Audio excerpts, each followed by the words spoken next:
성도 여러분, 가을이 되면 우리의 마음이 풍요로워지는 까닭은 바로 들판에 무르익은 풍성한 열매가 있기 때문입니다. 황금 물결을 이루며 넘실대는 충실한 알곡들은 농부의 모든 수고와 땀을 씻으며 우리에게 넉넉함을 느끼게 하는 것이지요. 이와 같이 영적으로도 알곡을 거두는 추수기가 있습니다. 잎이 무성한 여름에는 알곡인지 아닌지 알 수 없지만 가을이 되어 추수할 때는 알곡과 죽정이가 자연스럽게 구분이 되지요. 그때 농부는 알곡은 거두어 곡간에 들이고 죽정이는 모아서 불에 던져 사르는 것입니다. 그러므로 이 땅에 경작받고 있는 우리들은 그날을 위해 항상 준비하고 있어야 합니다. 아버지께서 우리의 영혼의 열매를 보실 때 속이 빈 죽정이가 아니라 한 알 한 알이 충실하고 아름다운 알곡이 되어 가장 아름다운 천국 새 예루살렘에 들어갈 자격을 갖추어야 하는 것이지요. 그러기 위해 오늘 또 증거되는 영혼육의 말씀을 통해 자신을 철저히 발견하고 주님을 온전히 닮아 나가는 복된 성도님들이 다 되시기를 주님의 이름으로 부탁드립니다. 사랑하는 성도 여러분, 1차 영혼육 말씀 중 먼저 육에 관하여 살펴보고 있는데 지난 시간에는 결혼과 생명이 잉태되어 자라는 과정에 대해 증거해 드렸습니다. 오늘은 지난 시간 증거해 드린 생명의 잉태와 관련하여 하나님의 택함과 택정함이란 각각 무엇인지 살펴본 후에 다음 주제인 씨와 밭에 관해 알아보고자 합니다. 먼저 택함과 택정함에 대해 알아보지요. 성경에 보면 택함이나 택정함이란 표현이 나옵니다. 이 땅에 많고 많은 사람들 가운데 하나님께서 인간 경작을 계획하시고 그 섭리를 이루시기 위해서는 특정한 인물을 택정하여 쓰시는 경우도 있고 일반적인 기준을 정하여 그 기준 안에 들어온 사람을 택하여 쓰시는 경우도 있습니다. 이러한 가운데에서 택함과 택정함의 차이를 여러분이 구분할 수 있어야 하지요. 여러분의 신앙생활에 있어서 이러한 차이를 바로 알고 깨달을 때에 하나님의 뜻 안에서 온전한 구원을 이루며 하나님의 쓰심에 더욱 합당한 그릇으로 나올 수 있는 것입니다. 먼저 택함이라 하는 것은 하나님께서 어떠한 테두리를 만들어 놓으셔서 그 안에 들어온 사람은 누구나 택함 받을 수 있다는 것을 말합니다. 예를 들어 구원의 문제라면 구원의 테두리를 만들어 놓으시고 그 안에 들어온 사람은 누구나 구원받을 수 있는 것입니다.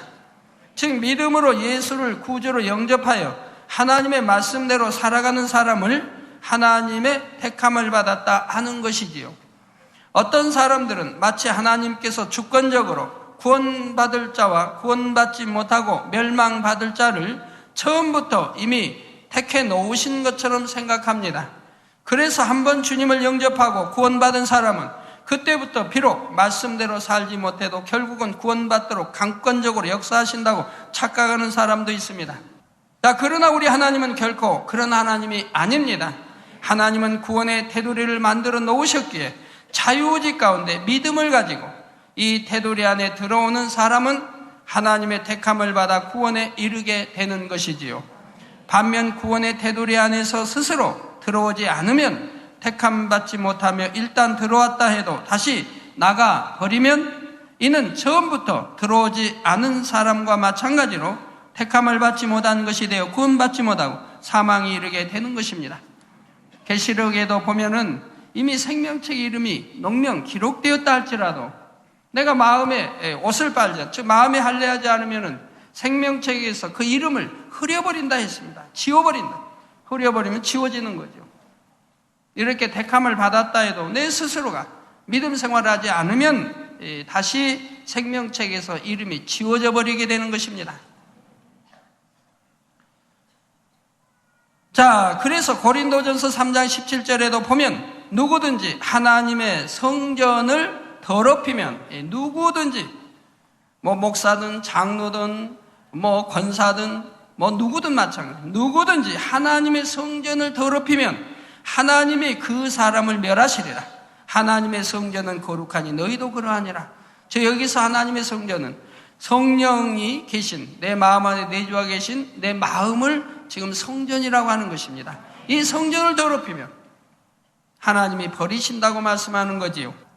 또한 히브리서 6장 4절에서 6절에는 한번 비침을 얻고 하늘의 은사를 맛보고 성령에 참여한 바 되고 하나님의 선한 말씀과 내세의 능력을 맛보고 타락한 자들은 다시 새롭게 하여 회개케 할 수 없나니, 회개형을 주시지 않는다 이 말입니다.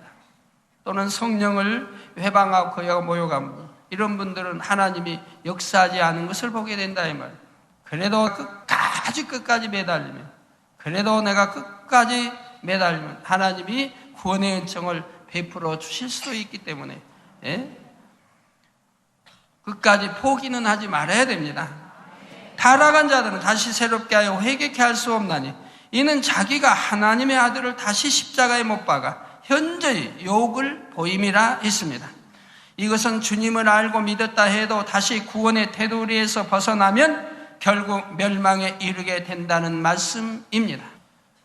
자, 그래서 마태복음 22장 14절에는 청함을 받은 자는 많되 택함을 입은 자는 적으니라 하신 것입니다. 그러므로 택함이라 할 때 이것은 곧 그리스도를 구주로 영접하여 하나님 말씀대로 살아가는 사람을 가리켜 하나님의 택함을 받았다 한다는 사실입니다. 그러면 다음으로 택정함이란 무엇입니까?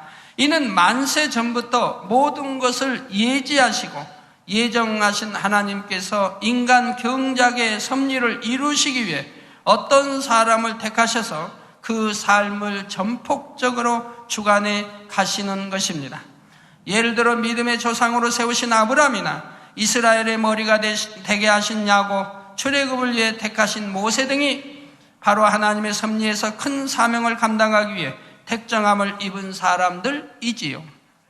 또 로마서 1장 1절에 예수 그리스도의 종 바울은 사도로 부르심을 받아 하나님의 복음을 위하여 택정함을 입었으니 하신 대로 사도 바울 역시 신약시대 복음 전파를 위해 택정함을 입은 사람입니다. 특별히 이방인을 구원하기 위한 이방인의 사도로 택정함을 받게 되었지요. 세상 모든 것을 미리 아시는 하나님께서는 경작의 섭리 가운데 어느 시점에 이르면 어떤 중심과 마음을 가진 사람이 태어날 것을 아십니다. 그러므로 하나님께서 원하시는 목적을 위해 사용하실 사람을 선택하여 하나님의 섭리 가운데 큰 사명을 이루게 하시는 것입니다. 하나님은 만세전에 이미 아시고 설계하여 이렇게 나왔기 때문에 언제는 어떤 중심에 어떤 인물이 태어날까 하셔서 나 이렇게 이제 계획 안에 세워 놓으시고 그런 사람들이 택정함 속에 들어있는 사람이라 이 말. 그런 사람들을 연결고리를 만들어서 쭉 이제 6천년의 인간 경작을 이루게 하신 것이라 이 말입니다. 자, 이렇게 택정함을 입은 사람은 그가 잉태되고 태어나는 과정은 물론 그 삶의 매 순간을 하나님께서 친히 간섭하십니다. 어디를 가서 무엇을 한다 하더라도 하나님의 주관하심 가운데 연단을 잘 받아 결국은 그 사명을 능히 감당하게 되는 것입니다. 예를 들어 사도 바울은 이방인의 사도로서 사람으로서는 감당 못할 엄청난 고난을 겪으면서 온 세계에 주의 복음을 전파하기 위해 택하심을 입었습니다.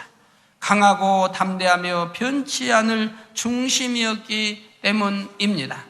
또 신약 성경 서신서의 대부분을 기록하여 하나님의 뜻을 세상에 전하는 귀한 사명도 있었고, 그렇기 때문에 그는 이미 어릴 때부터 하나님께서 그 성장과 교육, 하나님을 만나는 것까지 다 간섭하셨고, 어릴 때부터 하나님의 말씀을 철저히 배우고 당대 최고의 가말리엘 문화에서 뛰어난 지식을 쌓아 능히 감당할 수 있는 그릇이 되게 하셨던 것입니다. 또 세례 요한의 경우는 어떠합니까? 그 역시 하나님의 택정하심 속에 잉태도 하나님께서 간섭하시고 어릴 때부터 남다른 삶을 살도록 주관하셨습니다. 광야에서 홀로 거하면서 세상과 접하지 않고 약대 털옷을 입고 허리에 가죽띠를 띠고 음식은 메뚜기와 석청을 먹으면서 주님의 길을 예비하는 사명을 맡게 하셨던 것입니다. 바로 세례요한도 우리 흠과 티, 전혀 원죄 자범죄가 없는 우리 예수님의 길을 예비하셔야 하기 때문에 그도 흠과 티가 없도록 바로 그 성장 과정까지도 하나님이 이렇게 주관하신 것을 본다. 어렸을 때는 뭘 합니까? 하나님이 그렇게 주관해 가시니까 바로 광야에서 성장하면서 메뚜기와 석청을 먹고 자라더라. 우상이었던 재물을 먹지 않기 위해서. 모세 역시 마찬가지입니다. 하나님께서는 모세가 태어나기 전부터 역사하셨고 그가 하수에 던져졌을 때에도 정확히 그 시간에 애굽의 공주를 예비해 두셨다가 그를 건지게 하시고 애굽의 왕자로 자라게 하셨습니다. 또한 성장할 때도 친어머니 밑에서 하나님과 자기 민족에 대해 배우게 하시고 애굽의 학문과 세상 지식들도 배우게 하셨지요. 왜? 어차피 빼내야 할 건데 배우게 하십니까? 이제 지도자를 세우기 위해서요. 그 나라 하나님의 선민 백성들을 지도자로 세워야 되니까 지식도 있어야 된다 이 말입니다. 학문도 있어야 된다 이 말. 그래서 많은 것을 배우고 통달하게 하시는 것을 보게 됩니다. 또 때로는 싸워야 하기 때문에 또한 그런 거에도 통달하게 하시는 걸 보게 되더라 이 말입니다. 그러다가 하나님의 뜻 가운데서 40년 연단을 받은 후에 호렙산 떨기나무 불꽃 가운데서 부르셔서 이스라엘 백성을 가나안 땅으로 인도하는 지도자의 사명을 맡기셨던 것입니다.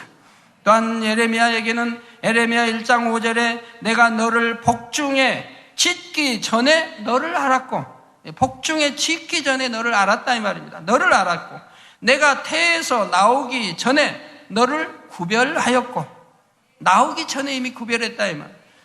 너를 열방의 선지자로 세웠노라 하셨고요.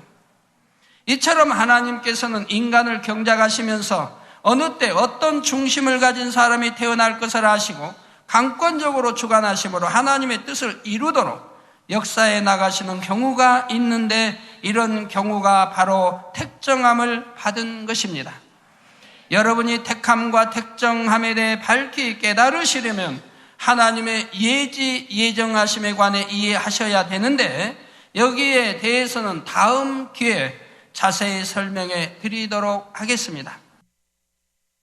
사랑하는 성도 여러분, 이제 다음으로 설명드릴 분야는 씨에 관한 내용입니다. 씨.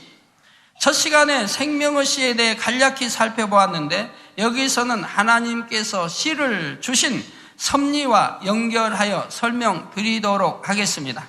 하나님께서는 남자에게는 정자, 여자에게는 난자라는 씨를 주셨습니다.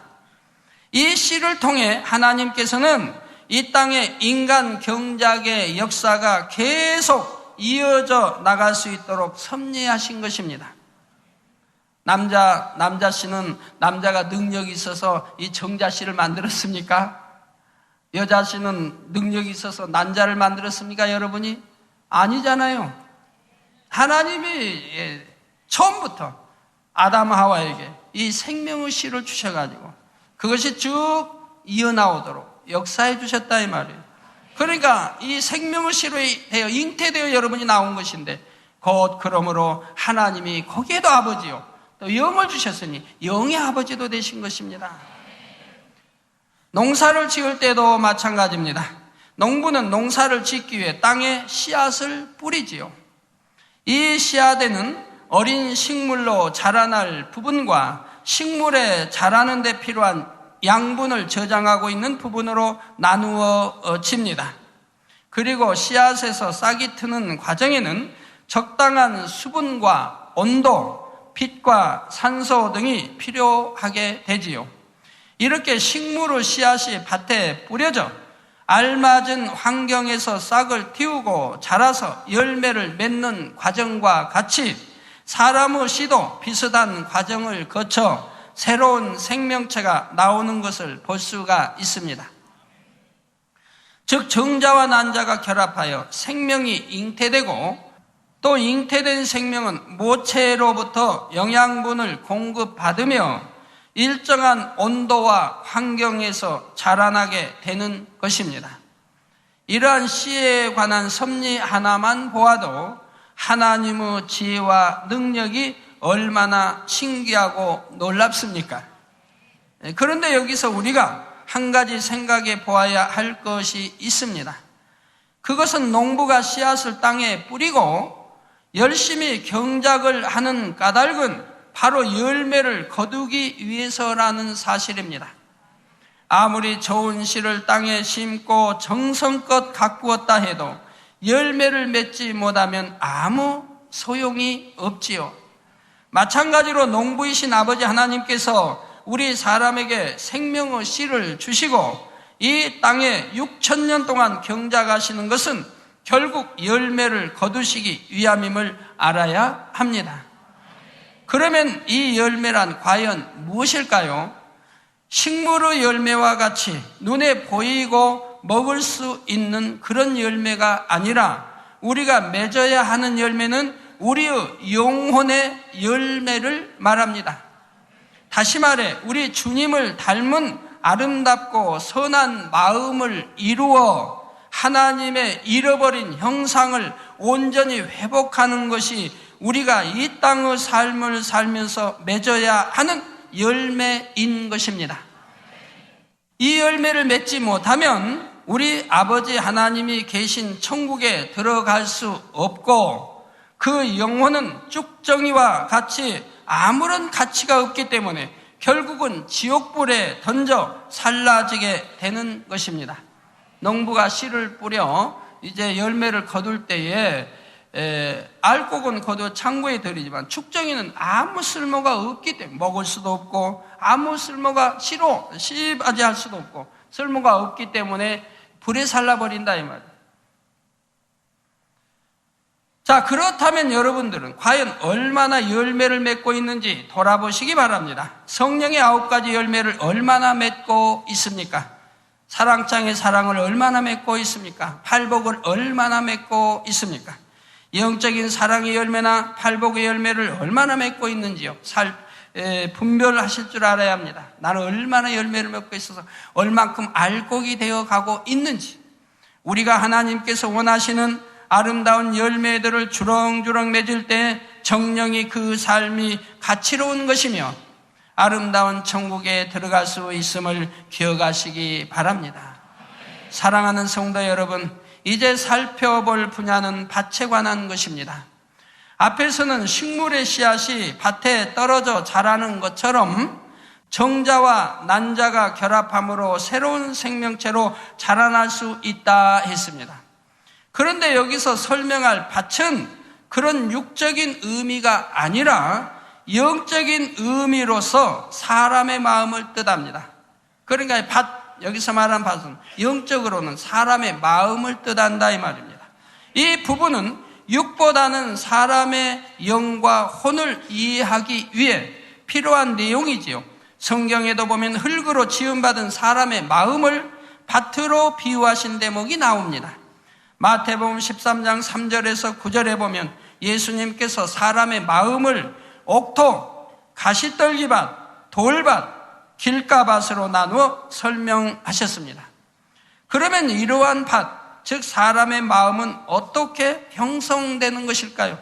여러분의 밭은 어떻게 형성되었을까요? 여러분의 마음은 어떻게 형성되는 것일까요? 여러분 마음이 자기라는 것입니다. 자기. 이제록 하면은 이 육의 형상을 보고 이제록이라고 하는 게 아니에요, 사실은. 눈에 이제 안 보이기 때문에 형상을 보고 이제록이라고 하지, 이거는 썩어져 한 줌에 흙으로 돌아가는 거예요. 아무 쓸데없는 거예요. 병들면 썩어지고 곪고 여하튼 오래되면 부패하고 낡아지는 옷과 같은 거예요. 옷과 세월이 흐르면 점점 낡아져. 옷과 같아요. 쓸모없는 다 온갖 부속품들이 오래되면 낡고 닳아서 쓸모없어져요. 한 줌의 흙으로 돌아가요. 이게 자기라는 게 아니에요. 자기는 곧 내 마음인 것이라, 마음. 그러면 이러한 밭, 즉 사람의 마음은 어떻게 형성되는 것일까요? 이걸 알아야 여러분이 자기를 내가 어떻게 만들었는가를 알게 된다 이 말이에요. 자동차를 만든 사람은 자동차가 고장났을 때 바로 알게 됩니다. 무엇이 어떻게 하여 고장났는지 자동차를 만든 사람은 안다 이 말이에요. 집을 지은 사람은 그 집에 대해서 압니다. 만약에 집을 지은데 아주 싸구려 재료로 갖다가 어떻게 썼더니 어떻게 문짝이 고장나고 못질을 했는데 그냥 대충 못 박았더니 뭐 못이 빠진다든가 뭐 어떻게 어디가 세면을 갖다가 제대로 배합을 해야 되는데 돈 아끼느라고 세면은 조금 넣고 모래는 많이 넣어가지고 부실하게 다 다져져가지고 그냥 부실부실 떨어지고 금이 가고 다 안다 이 말. 집 지은 사람은 안다 이 말. 그러니까 자기 집을 짓는다면 자기 집은 그렇게 안 짓는다 이 말이에요. 탄탄하게 잘 짓지. 집 지은 사람은 고장난 것도 알기 때문에 바로 또 고치고 수리하는데도 더 모르는 사람. 전기 배선을 깔고 전기공사한 사람은 그 사람은 아는 거예요. 다른 사람은 몰라요. 그러니까 전기 배선하고 전기공사한 사람은 거기 전부 이제 하나의 또 뭘 만들어 놓죠. 도면 뭐 여하튼 만들어 놔요. 다른 사람이 그걸 보고 그 이제 찾아서 고장났을 때 고칠 수 있도록 이렇게 또 하지요.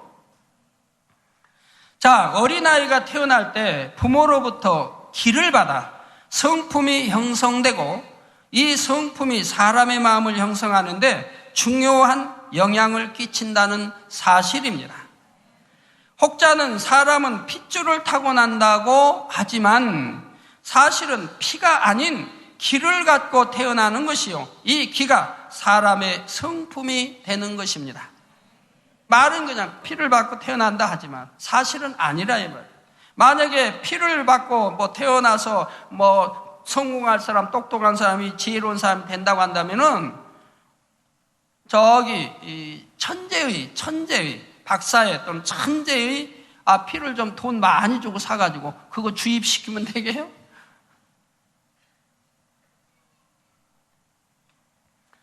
자, 그렇다면 이 기란 것은 무엇일까요? 기가 무엇입니까? 기, 뭐 한문으로는 기운 기자, 기. 사전에서 기를 찾아보면 활동의 근원이 되는 힘이라 정의하고 있는데 여기서는 기를 사람의 전신에서 나오는 진액의 결정체라 설명할 수가 있습니다. 여러분 사전을 떠나 영적으로 이해하셔야 된다면 영적으로 기라는 것은 사람의 전신에서 나오는 진액의 결정체를 말한다 이 말입니다. 바로 이 기는 하나님의 능력으로 인해 정자와 난자라고 하는 눈에 보이지 않은 작은 생명의 씨 안에 총체적으로 담겨 있게 됩니다. 이 얼마나 신비하고 놀라운 일인지 여러분 아셔야 돼요. 이 정자와 난자의 씨는 우리 사람의 눈으로 보이지 않을 정도로 적은 씨입니다. 남자가 한번 사랑할 때, 지난주에 설명했지만 사랑할 때에 이 정자의 씨가 3억 개가량이 나온다 이 말이에요. 거기서 센 정자가 이제 꼬리에 들어가는 거죠. 착상하게 되는데요. 그런데 이렇게 적은 정자 안에 그 부모, 정자는 그 남자의 모든 이 전신에서 나오는 진흙의 바로 결정체에 나오는 모든 진액이 다 그 안에 들어간다 이 말이에요. 그 정자의 씨 안에, 그 3억 개면 3억의 정자의 씨 안에 다 들어가는 것이라 이 말이에요. 또 여자도 마찬가지, 난자도 마찬가지. 난자 씨 안에 여자의 전신에서 나오는 진액의 모든 것이 그 안에 들어간다 이 말입니다. 이런 걸 아시면 여러분 놀라울 일이 참 많이 있어요. 그러므로 정자와 난자가 만나 아이가 태어나면 그 아이는 부모의 기를 이어받음으로 부모의 생김새뿐 아니라 부모의 성품이나 성격, 버릇까지도 닮아 나오는 것을 볼 수가 있습니다. 어떻게 버릇까지 닮아 나옵니까? 전에 어떤 시골에서 좀 양반 계층에 있는 분인데 그 할아버지가 걸을 때에 완전히 팔자걸음을 걸었나 봐요. 이게 힘주고 그냥 걸었는데, 그런데 그 아들이 성장하면서, 아버지는 일찍 이제 돌아가시고 그 아들이 성장하면서 저희가 봐도 키도 큰데 걸음을 꼭 팔자걸음을 걸어요. 그냥 탁 젖히고 키도 큰 분이 막 누가 봐도 저 먼 데서 와도 그분 알아보면. 그러니까 그 집 제가 잘 놀러 다녔는데, 이제 신거무라고 전설 따라도 나온 마을인데, 근데 거기 가면 그 할머니가, 그 아들의 어머니가 그런 말씀도 잘해요. 제 애비가 저렇게 팔짝은 거 이렇게 다니는데, 저 이제 아들 꼭 저렇게 걷는다고. 오늘날은 유전공학의 발달로 인해 줄기에는 토마토가 달리고 뿌리에는 감자가 달리는 식물도 만들어냅니다.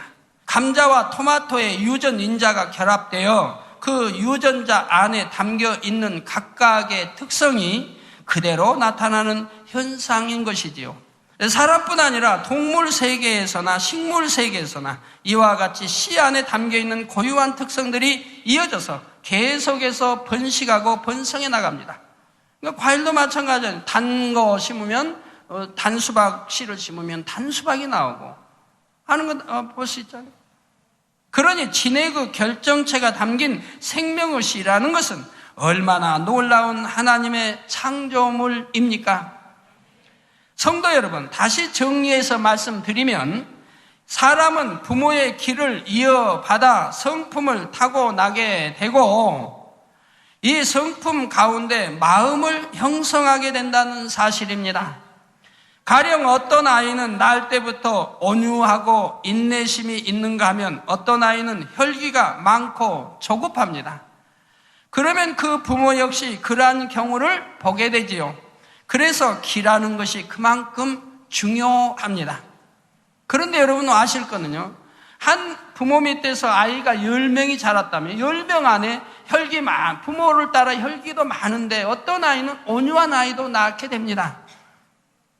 그런 경우는 그 부모가 어머니나 아버지 편에서 어떤 환경 속에서 잉태했고 어떻게 잉태하는 과정에서 그 어떤 마음을 가지고 이제 아이가 자랐는가, 이런 것이 또 영향을 받게 되는 것이라 이 말이에요.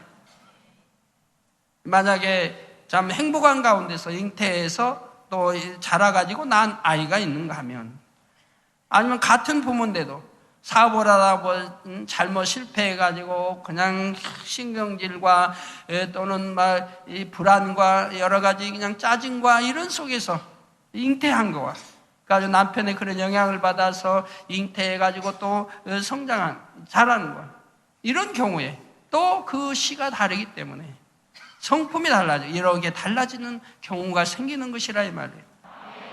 자, 뿐만 아니라 사람의 마음을 형성하는 데 있어서 환경적인 것이 매우 중요하다는 사실입니다.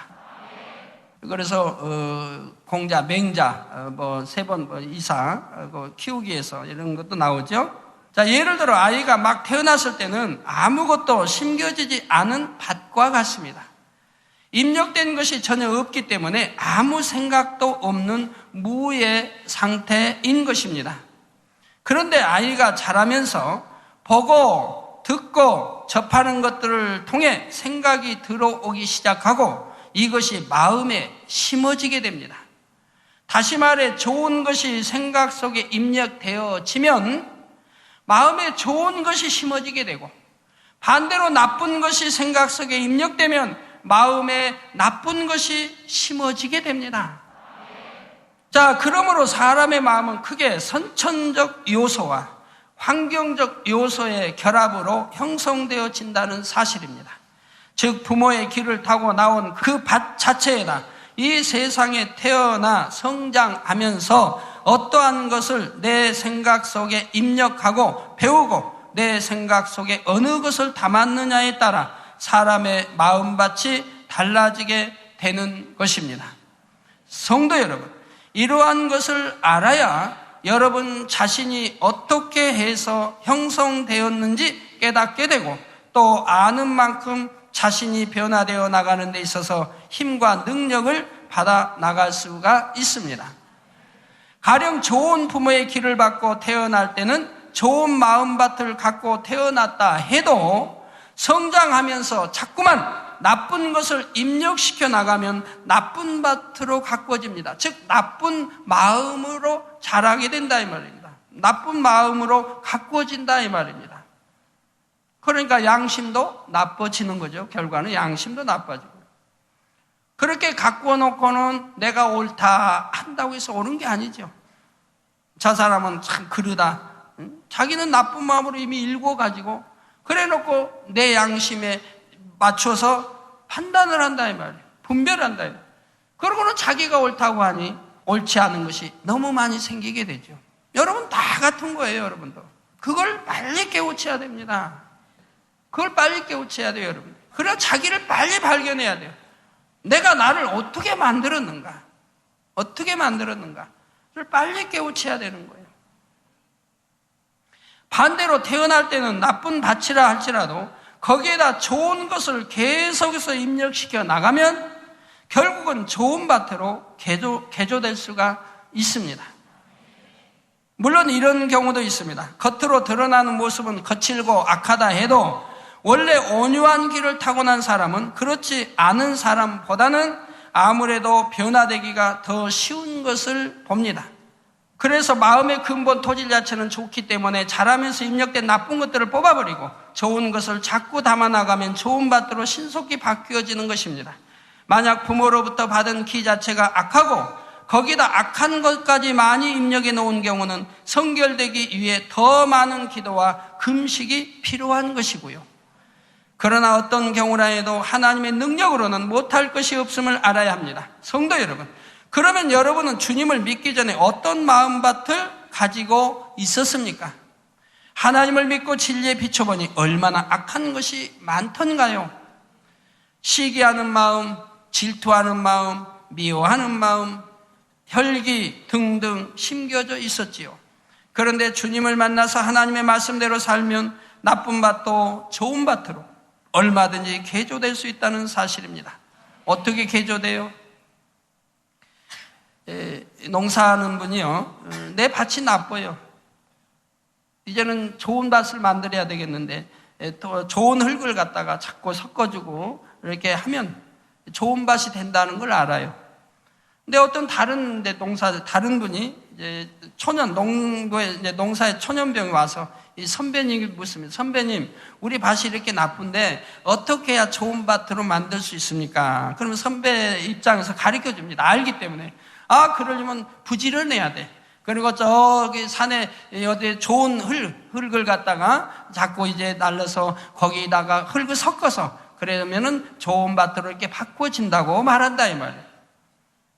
그런데 그렇게 말해준 선배 농부는 자기는 게을러 가지고 그렇게 하질 않아. 그러니까 좋은 밭이 안 된다. 그러나 가르쳐 줄 수는 있다 이 말입니다. 그러나 부지런한 농부는 어떻게 가르쳐 주냐? 그렇게 가르쳐 주고, 자, 나도 이렇게 나쁜 밭을 가지고 있었는데 이렇게 열심히 해서 좋은 흙 갖다가 배합하고 이렇게 해서 좋은 밭을 만들어서 씨를 뿌리니까 참으로 잘 된다고. 이렇게 결과까지 가르쳐 줄 수가 있다 이 말입니다.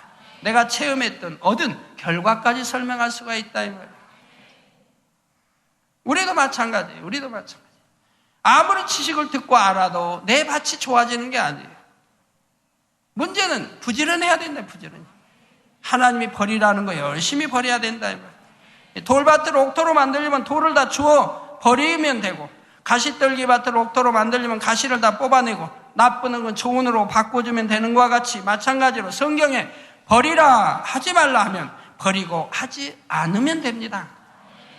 또한 거친 밭에 열심히 거름을 주고 흙을 갈아엎어 좋은 밭으로 만들듯이 하나님의 말씀에 지키라 하라 한 대로 순종하면 기름진 옥토의 마음으로 변화되는 것입니다.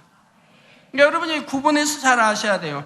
만약에 나쁜 밭에 묵은 거 묵은 거 개가는 풀을 뽑아내고 돌을 주워내고 뭐 가시떨기를 주워내고 뭐 이렇게 하는 것이 성경에 바로 우리에게 버리라 하지 말라 한 것이라 이 말. 버리면 된다 이 말. 또 하지 말라 안 하면 된다 이 말. 바로 그것이 이제 경작하는 거네 마음에. 그런데 이제 이 밭 자체, 원래 밭 자체를 또 옥토로 만들어야 된다. 옥토로. 원래 근본 자체, 부모의 길을 받아 나온 근본 자체도 옥토로 만들. 그러면 하나님 말씀에 지키라는 거 잘 지키고 하라는 거 열심히 하고 순종하면 기름진 옥토의 마음으로 변화되는 것이라 이 말이에요. 그러니까 버리라는 거 버리고 하지 말라는 거 하지 않고 지키라는 거 지키고 하라는 거 하고 이걸 겸해 나가면 내가 옥토밭으로 누구나 변할 수가 있다 이 말입니다. 그러나 원래 좋은 옥토밭보다는 그만큼 더 정성을 들이고 더 노력하고 열심을 품어야 한다 이 말입니다. 이렇게 비진리의 나쁜 것들을 열심히 벗어버리고 진리인 좋은 것들을 행해 나가면 우리의 마음밭 자체가 개간되어 좋은 밭으로 바꾸어집니다. 이것이 바로 성결되어지는 지름길이지요. 그런데 하나님의 말씀을 들어도 행함이 따르지 않으면 마음이 변화되어지지 않으므로 아무런 소용이 없습니다. 오히려 안다고 하는 지식으로 교만해질 뿐이지요. 그러므로 아버지 하나님께서 원하시는 것은 실제로 진리를 행하고 악을 버려서 마음을 변화시켜가므로 우리 주님과 같이 100% 진리로만 채워진 옥토와 같은 마음을 이루는 것입니다. 결론을 말씀드립니다. 사랑하는 성도 여러분, 오늘은 이 땅에 많고 많은 사람들 가운데 하나님의 택하심과 택정함이 무엇인지 살펴보았습니다. 또한 식물의 씨앗이 밭에 뿌려져 알맞은 환경에서 발화하고 자라서 열매를 맺는 과정과 같이 사람도 정자와 난자가 결합함으로 새로운 생명체가 잉태되고 마침내는 하나님께서 원하시는 영혼의 아름다운 열매를 맺어야 한다 했습니다. 남녀가 결합하여 남녀가 사랑함으로 정자와 난자 결합하여 착상돼 생명잉태도 나오는 것 같이 우리 사람은 바로 우리 사람과 우리 주님과 결혼을 해야 되는 거예요. 결혼. 그 결혼이 무엇이냐? 바로 믿음이 결혼이에요. 믿음으로 결합되게 하나 되게 한다. 이 믿음이 우리 주님과 나 사이에 결혼을 하게 하는 것이라. 믿음으로 하나. 그래서 주님은 신랑이 우린 신부가 된다. 바로 이 믿음. 이 믿음이 생명이라 이 말이에요. 생명씨라 이 말이에요. 이 믿음으로 인해서 우리가 생명씨를 얻는 거죠. 성령도 받게 되고. 그래서 우리가 이게 믿음의 씨로 성장하는 과정이 뭡니까? 곧 하나님의 말씀과 성령이라. 성령과 하나님의 말씀으로 우리가 이게 물과 성령으로 거듭난다. 물, 즉 하나님 말씀과 성령으로 우리가 자라나게 된다 이 말입니다. 바로 이 믿음으로, 이 믿음의 씨로 주님과 우리 사이에 결합이 되는, 하나 되는 것이라. 이게 신랑 신부로 결혼하는 것 같은 것이라 이 말이에요. 여러분, 결혼 잘했습니까? 얼마나 결혼을 제대로 했는지 내가 이 믿음으로 측정할 수가 있는 거죠. 결혼을 잘했는지 못했는지. 물론 결혼한 거야 잘했죠. 정말 만왕의 만주의 주이신 신랑 하나는 잘 만났는데 문제는 신부가 부실한 거죠. 신부가 신랑을 믿지 못하고 신랑을 의심하고 구세주인 것도 의심하고 그게 이러니 문제죠. 신랑이 저기 천국에다가 너무너무 아름다운 집 지어놓고 신부 데려가려고 준비하고 있다 해도 안 믿고 이 세상이 좋다 하고 세상만 사랑하고 살아가고 이게 문제죠. 그래서 마침내는 하나님 원하시는 영혼의 아름다운 열매를 맺어야 한다 했죠. 그리고 우리의 마음밭을 열심히 개간하여 옥토로 만들기 위해서는 범사에 진리로 생각하고 진리의 말씀대로 행해 나가는 것이 중요하다는 것을 말씀드렸습니다. 이런 말씀들을 통해 자기를 발견하고 자기를 매일매일 변화시켜 나가는 사람에게 아버지 하나님께서는 축복의 말씀을 주십니다. 호세아 10장 12절에 너희가 자기를 위하여 의를 심고 긍휼을 거두라. 지금이 곧 여호와를 찾을 때니 너희 묵은 땅을 기경하라. 마침내 여호와께서 임하사 의를 비처럼 너희에게 내리시리라.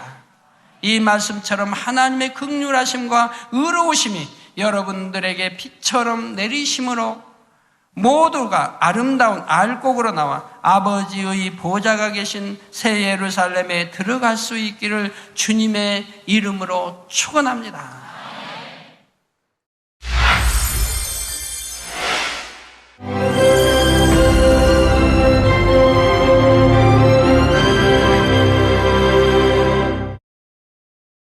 할렐루야. 전능하신 사랑의 아버지 하나님, 이 시간 기도받는 모든 성도님들 위해 안수하여 주옵소서. GCN 방송 시청자들이 인터넷과 화상을 통해 기도받는 지교회와 지성전 그리고 전 세계 하나님의 자녀들 위에도 시공간을 초월하여 역사하여 주시기를 원합니다. 믿어지는 믿음을 주시고 부정적인 생각과 의심의 세력을 물리쳐 주옵시며 모든 시험 환난도 물리쳐 주옵소서. 머리부터 발끝까지 오장육부 뼈 마디마디 온몸의 신경 조직 세포 등 아픈 곳마다 성령의 불로 태우시고 근본의 빛으로 역사하여 주옵소서. 예수 그리스도의 이름으로 명하노니 원수마귀 사단 모든 질병 균 연약함아 물러가라. 빛이 임하라. 모든 불치 난치병도 성령의 불로 태워 깨끗게 하여 주옵소서. 말라리아를 비롯한 모든 풍토병도 물리쳐 주옵소서. 감기, 기침, 열, 몸살, 독감 등 각종 유행성 질병도 다 물러가라. 어떠한 유행성 질병균도 틈타지 않게 지켜 주옵소서.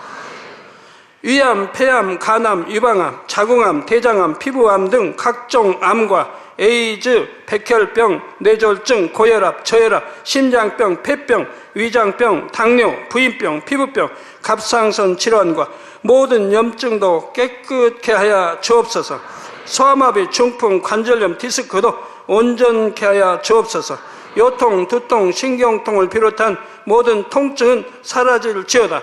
간질, 자폐증, 우울증, 조울증, 노이로제 등 모든 정신질환도 물러가라. 모든 마비된 것도 풀어지고 일어나 걷고 뛸지어다. 눈도 잘 보이게 하옵시고 귀도 잘 들리게 하여 주옵소서. 소경은 눈을 뜨고 기머거리는 들으며 벙어리는 말할지어다. 각종 사고, 후유증도 깨끗게 하시고 부러진 뼈도 붙여 주옵소서. 화상 입은 것도 온전케 하옵시고 화기암 물러가라. 열도 물러가라. 아버지 흉터 나지 않게 역사해 주시기 원합니다.